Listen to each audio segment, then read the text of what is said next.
Hello students. सो बेटा continue करते हैं class 10 science chapter 5 life process.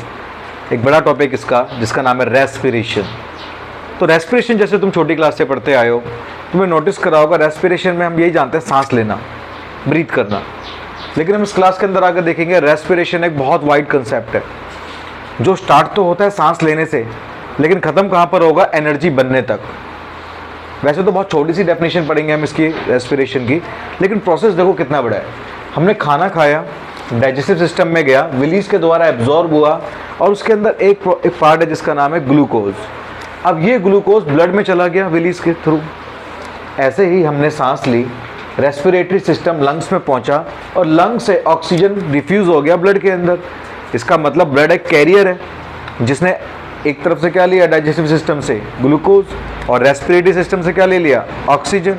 अब ये दोनों चीज़ों को लेकर ब्लड आर्टरीज के थ्रू, देखो आर्टरीज के अंदर ही जाती हैं चीज़ें ज़्यादातर, आर्टरीज के थ्रू कहाँ पहुँचा? सेल में। अब सेल वो जगह है हमारी बॉडी में जो एक्चुअली अलाइव है, जिसकी वजह से हम अलाइव हैं। हमारी बॉडी का सबसे मेन पार्ट क्या है? हमारे सेल्स। तो सेल्स के अंदर एक पार्ट सेल ऑर्गेनल होता है जिसका नाम होता है माइटोकॉन्ड्रिया। अब ये माइटोकॉन्ड्रिया क्या करेगा?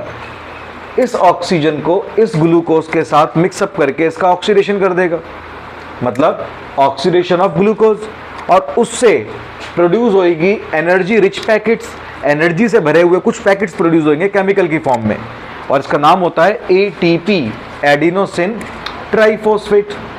हमें याद रखेंगे एटीपी को मतलब एडिनोसिन ट्राइफॉस्फेट। और ये इस एनर्जी और पैकेट्स की वजह से ही हमारी बॉडी चल रही है।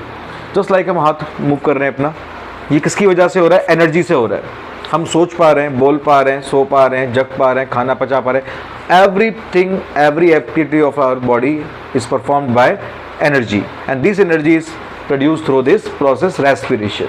The oxidation of glucose inside the cell to produce energy is called respiration. बहुत सिंपल सी डेफिनेशन। ग्लूकोज, ऑक्सीजन, माइटोकॉन्ड्रिया के अंदर कार्बन डाइऑक्साइड, वाटर और साथ में क्या निकाल दिया? एनर्जी को। अब हम देखेंगे टाइप्स ऑफ एनर्जी। एनर्जी के दो टाइप्स हैं, एरोबिक एंड एनएरोबिक। एरोबिक मतलब देखो एरोबिक एयर, एरोबिक से निकला ना एयर, निकल रहा है एरोबिक। कुछ नोटिस करोगे तुम, निकालने की कोशिश करो मुझे। एरोबिक मतलब एयर, तो एयर की प्रेजेंस में, और एनएरोबिक मतलब एयर की एब्सेंस में। तो takes place in the presence of oxygen, while this one is takes place in the absence of oxygen. इसमें ज़्यादा अमाउंट ऑफ एनर्जी प्रोड्यूस होती है। क्यों? बिकॉज इसके अंदर कंप्लीट ब्रेकडाउन हो जाता है ग्लूकोज का। इसके अंदर लेस अमाउंट ऑफ एनर्जी होती है क्योंकि इसके अंदर इनकम्प्लीट ब्रेकडाउन होता है ऑक्सीजन का। इसके अंदर बाई प्रोडक्ट्स क्या बनते हैं? Carbon dioxide, water and energy. जबकि इसके अंदर बाई प्रोडक्ट्स क्या बनेंगे हमारे पास? Lactic acid, ethanol, carbon dioxide और एनर्जी। ये कहां पर होता है? हमारे सेल के अंदर होता है माइटोकॉन्ड्रिया के द्वारा।